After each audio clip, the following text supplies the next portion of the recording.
Indian national Congress എന്നെ വലിയ ഒരു ഉത്തരവാദിത്തമാണ് ഏൽപ്പിച്ചിരിക്കുന്നത്.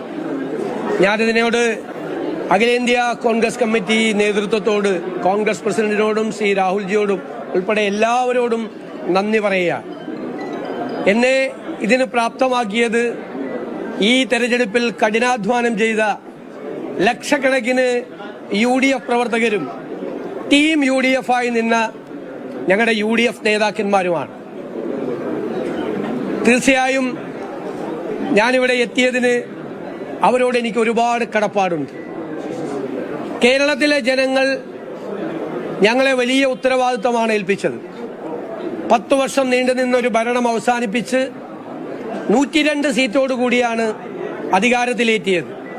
ആ ജനങ്ങളോട് ഞങ്ങൾ പറഞ്ഞ കാര്യങ്ങൾ ഒന്നൊന്നായി ഞങ്ങൾ ചെയ്തു തീർക്കും. കഠിനാധ്വാനം ചെയ്ത് പൂർണ്ണമായ അർപ്പണബോധത്തോടെ ജനങ്ങളുടെ ജീവിത നിലവാരം ഉയർത്താൻ, കേരളത്തെ മാറ്റിയെടുക്കാൻ, പുതിയ ഒരു കേരളത്തെ സൃഷ്ടിക്കാൻ, ഒരു പുതുയുഗത്തിന് തുടക്കമിടാൻ ഞങ്ങൾ എല്ലാവരും ചേർന്ന് കഠിനാധ്വാനം ചെയ്യും. രാഷ്ട്രീയ പ്രവർത്തനവും പൊതുപ്രവർത്തനവും ജനങ്ങൾക്ക് വേണ്ടി നടത്തുന്ന കഠിനാധ്വാനവും അവർക്ക് വേണ്ടി അർപ്പണബോധത്തോടുകൂടി ചെയ്യുന്ന പ്രവൃത്തിയുമാണ് എന്ന് ഞങ്ങൾ അതിന്റെ നിർവചനം മാറ്റി എഴുതും. പൊതുപ്രവർത്തനത്തിന്റെയും രാഷ്ട്രീയ പ്രവർത്തനത്തിന്റെയും നിർവചനം അതായിരിക്കുമെന്ന് മാറ്റി എഴുതും. ഇതൊരു ദൈവികമായ നിയോഗമായി ഞാൻ കാണുന്നു. വ്യക്തിപരമായി കിട്ടിയ ഒരു കാര്യമായിട്ടല്ല കാണുന്നത്. അതിനെ സഹായിച്ച ഒരുപാട് ആളുകളുണ്ട്. ഈ വലിയ വിജയത്തിന് ഞങ്ങളെ സഹായിച്ചത്, ഏറ്റവും കൂടുതൽ സഹായിച്ചത് AICC ആണ്. ആ AICCയുടെ പ്രവർത്തനങ്ങളെല്ലാം കേരളത്തിൽ ഏകോപിപ്പിച്ച് നടത്തിയത് പ്രിയങ്കരനായ അതിന്റെ സംഘടനാ ചുമതലയുള്ള ജനറൽ സെക്രട്ടറി ശ്രീ KC വേണുഗോപാലാണ്. ഓരോ ദിവസവും ഓരോ കാര്യവും ഞങ്ങളോട് ചോദിച്ച് എല്ലാ കാര്യങ്ങൾക്കും അദ്ദേഹത്തിന്റെ പിന്തുണ നൽകിയിട്ടുണ്ട്. അതുപോലെ ഇതിന്റെ ക്യാമ്പയിൻ കമ്മിറ്റി ചെയർമാനായിരുന്ന നമ്മുടെ മുൻ പ്രതിപക്ഷ നേതാവ് കൂടിയായിരുന്ന KPCC പ്രസിഡന്റായിരുന്ന ശ്രീ രമേശ് ചെന്നിത്തല, അദ്ദേഹത്തിന്റെയും പങ്കുണ്ട്. എന്റെ നേതാവ് കൂടിയാണ് ശ്രീ രമേശ് ചെന്നിത്തല. എന്റെ പ്രിയങ്കരനായ സഹപ്രവർത്തകനാണ്, നേതാവ് കൂടിയാണ് ശ്രീ KC വേണുഗോപാൽ. അവരെ എല്ലാവരെയും പൂർണ്ണമായ വിശ്വാസത്തിലെടുക്കും.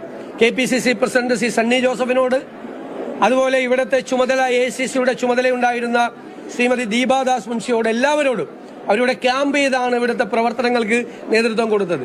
എല്ലാവരോടുമുള്ള നന്ദി ഞാൻ പ്രത്യേകമായി പറയുകയാണ്. ഇത് വലിയൊരു ഉത്തരവാദിത്തമാണ്. കാരണം കേരളം അതിന്റെ ഏറ്റവും വലിയ സങ്കീർണമായ ഒരു അവസ്ഥയിലൂടെ കടന്നു പോവുകയാണ്. ഞങ്ങൾ തന്നെ ജനങ്ങളുടെ മുമ്പിൽ അവതരിപ്പിച്ച കേരളത്തിന്റെ ഒരു ചിത്രമുണ്ട്. ആ വെല്ലുവിളികളെ നേരിടാൻ കേരളം ഒരുമിച്ച് നിൽക്കണം. കേരളത്തിലെ എല്ലാ വിഭാഗം ജനങ്ങളുടെയും, പ്രതിപക്ഷത്തിന്റെ ഉൾപ്പെടെയുള്ള പൂർണ്ണമായ പിന്തുണ ഞാൻ അഭ്യർത്ഥിക്കുന്നു. നമ്മുടെ കേരളത്തെ നമുക്ക് രക്ഷിച്ചെടുക്കാൻ, പുതിയ കേരളത്തെ സൃഷ്ടിക്കാൻ എല്ലാവരും ചേർന്നുള്ള പ്രവർത്തനത്തിന് മാത്രമേ കഴിയുകയുള്ളൂ. നല്ല ഒരു ടീം ഉണ്ടാകണം. നല്ല ഒരു ടീം ബിൽഡ് ചെയ്ത്, ഒരാൾക്ക് ഒറ്റയ്ക്ക് ഒന്നും ചെയ്യാൻ കഴിയില്ല.